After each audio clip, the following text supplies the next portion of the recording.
Welcome back to the SportsMax Zone. Now ahead of their fixture against the depleted Utah Jazz, who were without the services of their all-star Donovan Mitchell, the Phoenix Suns had problems of their own. Bahamian DeAndre Ayton still out 4 games now, nursing an ankle injury, while Jay Crowder and backup point guard Cam Payne were both out due to wrist problems. Well, that didn't stop the Chris Paul-led Suns from choking up their 7th straight victory. Paul had 27 points to go with 14 assists, while Devin Booker had a game-high 33 points as the league-leading Suns outshunned the Northwest Division's #1 team, the Utah Jazz, by 6 points. Let's check out those highlights now. The best team in the NBA right now is the Phoenix Suns. Devin Booker and company looking to take flight again against the Utah Jazz. We start you off with Chris Paul getting it to the aforementioned Booker, who hits the short little jumper in the lane. Then it's Booker working on his leaner, and his leaner's looking good. That one drops. Then Elfrid Payton over to Booker for the three-pointer. He had 17 points in the opening quarter. Phoenix up 31-19 at that point. To the second quarter we go. Jordan Clarkson makes a pull-up three-pointer here. That cuts Phoenix's lead down to 48-40. And Daniel House steals it and lays it in on the break. He had 14 points, 2 blocks, and 2 steals. At the half, Phoenix up 58-56. To the third quarter we go, and it's Clarkson again, banking in the runner. He had 22 points on 9 of 20 shooting, and Utah now up by 1. Devin Booker responds, pump fake, and nails the jumper. 33 points on the game. He shot 14 of 35 from the field. There's another look. We're tied at 77. Responding for Utah, the veteran Rudy Gay drills that shot. 89-85 Jazz in front. Chris Paul taking command for Phoenix. Step back jumper is good.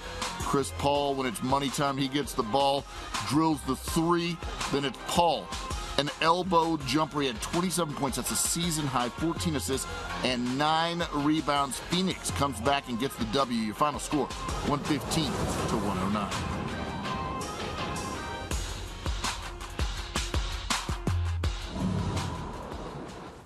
So the head coach Monty Williams and the Suns are now eager to go one step further this season, as they were beaten 4-2 6 months ago in the NBA Finals by Giannis and the Milwaukee Bucks. So far, the Suns have the best record in the league at 37 wins and 9 defeats from 46 games. So can the Suns go one step further? Joining us now is our NBA analyst, Alistair Albert. Alistair, it's an issue we've touched on before, but we are past the halfway mark now in the regular season now, and some things may or may not have become clearer. Are the Suns a good bet for the championship?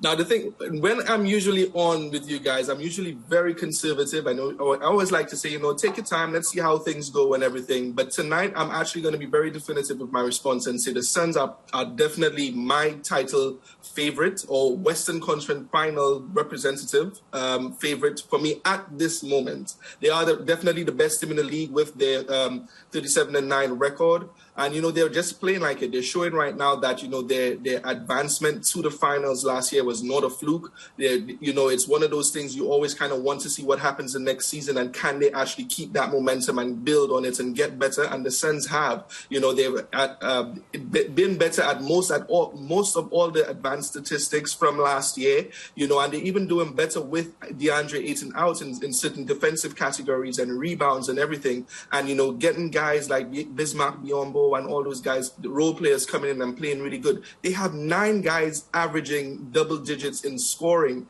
They're just a very offensive, explosive team. And, they're doing really well. And I think definitely with everything that they've shown so far, they are definitely my favorites to advance to the finals and hopefully get past and win if they could get there. So let's see what happens, but that's my choice for sure. Okay, Alistair, a transition there, but I'm hearing you suggest that while you were impressed with them all season, you were recognizing that we are still in the regular season. So are you suggesting that the different tools in their game, the different execution of their game, is now far more convincing to you than it had been maybe 2 months ago?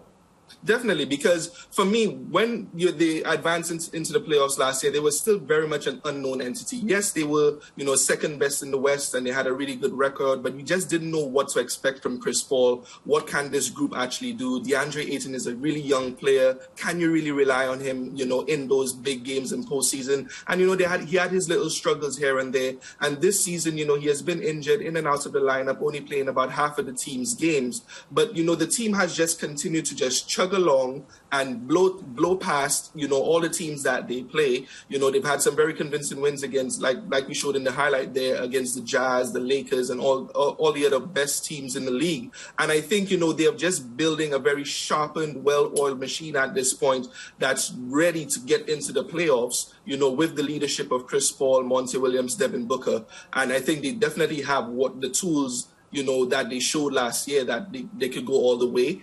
Well, not all the way, but to the finals. And definitely, I think, with the additions that they've brought in and the chemistry and, the continuity that they've had from last year, I think they could actually, really push, whoever it is that comes out from the East for the championship. Yeah, Alistair, let's take some time now to talk about some individual performers on the team, specifically Devin Booker and, of course, Chris Paul, and the fact that they have assumed that leadership role, especially because they've been missing DeAndre Ayton due to that ankle injury. Yeah, and it's the two guys who led the team last year, the two guys who were all-stars, the two guys, who've gained the most respect and eyes on them on that team. And, they've just continued to be those great leaders, like you said. Chris Paul has been who he's been for his whole career. He's now leading the league in assists right now with 10.2 and, distributing the ball, controlling, not stopping the ball and killing, the momentum of the plays, just really reading the defense and kind of being a step ahead a lot of the time. So, his, control of the offense and getting guys into their spots, looking for his offense as well. He's been really aggressive this year as well. And Devin Booker, who, again, another really good year, offensive year, 24.5 points a game. He's right there at, in the top 20 of the league in scoring. And, he's dependable. You could count on him for 20, 30, maybe 40 points a night. Maybe not 40, but he could put up that 20 to 30 range any given night, and maybe could even go off for 50 if he decides to go for it. And their leadership, not just from a scoring standpoint, but just their poise and being able to just rely on them as leaders has just allowed this team to progress as they have. And one of the things I'd like to say is once you realize the teams who are doing really good in this season, or in the league and basketball altogether, they rely on the strengths of their stars, and the offensive guard play from Devin Booker and Chris Paul is what's leading this team, and that's what's propelling them at this point. Yeah, I know you've made your stance very clear from the beginning, but do you think that this year around the Suns are stronger and they have exactly what it takes to get them across the line? Because I get the sense that, you can play the entire season, you can do all the right things, but there's always this X factor that you need in order to win a championship. Does this Suns team have it? And I'm putting in the back of my mind that, yeah, DeAndre Ayton will come back and he'll be fine as well. Yeah, definitely. And I'm going to kind of repeat what I had mentioned from earlier on as we spoke about. I think what you really need to give praise to James Jones, the GM, who's kind of put this team together and kind of gotten little pieces to kind of, fill in gaps whilst Ayton was out and everything. And I think those X factors are those role players. Getting Landry Shamet from the Nets last year, an outside shooter who could kind of come in at situational situations and occasions within, deep games. If you need a free, you need defense, he could come in. Bismack Biyombo was just on the scrap heap. He was on the waiver wire, and he's a big defensive guy who could come in and guard guys like Nikola Jokic and Serge Ibaka and Anthony Davis and all the guys from the big guys from the East, and also from the East and the West. And these guys could come in and spell at DeAndre Ayton, provide those bodies to rebound and foul and do whatever the dirty work that, maybe you want to save DeAndre Ayton from. I think they just have more pieces. And as I said, there are 9 guys right now who are averaging in double digits in points. That's confidence that has, this team has gone through as the season has evolved. So I think they definitely have the tools, and they also have spare parts that they could use if, they need that extra boost as they go for the chip this year. Alistair, I'm hearing you loud and clear. We'll be monitoring the number one team, the Phoenix Suns, for the rest of the regular season, based on your predictions. Thanks, man. We'll talk again later in the week. Thank you. See you guys soon. Right. Yeah. Well, let's have a look now at Monday night's full slate of results in the NBA. The Cleveland Cavaliers got 20 points and 11 rebounds from Kevin Love to win by 2 over the Knicks. Close games all around last night. The Pelicans by 4 over the Pacers. The OKC Thunder beaten by 1 by the Central leading Chicago Bulls. And as we said, the Phoenix Suns, number one team in the league at the moment, winning by 6 over the Utah Jazz. Yeah. Well, still to come on today's show, a link with the team at UE covering the Jamaica Premier League. Brent Sancho will join us as we discuss Anthony Martial's move from Manchester United to Sevilla.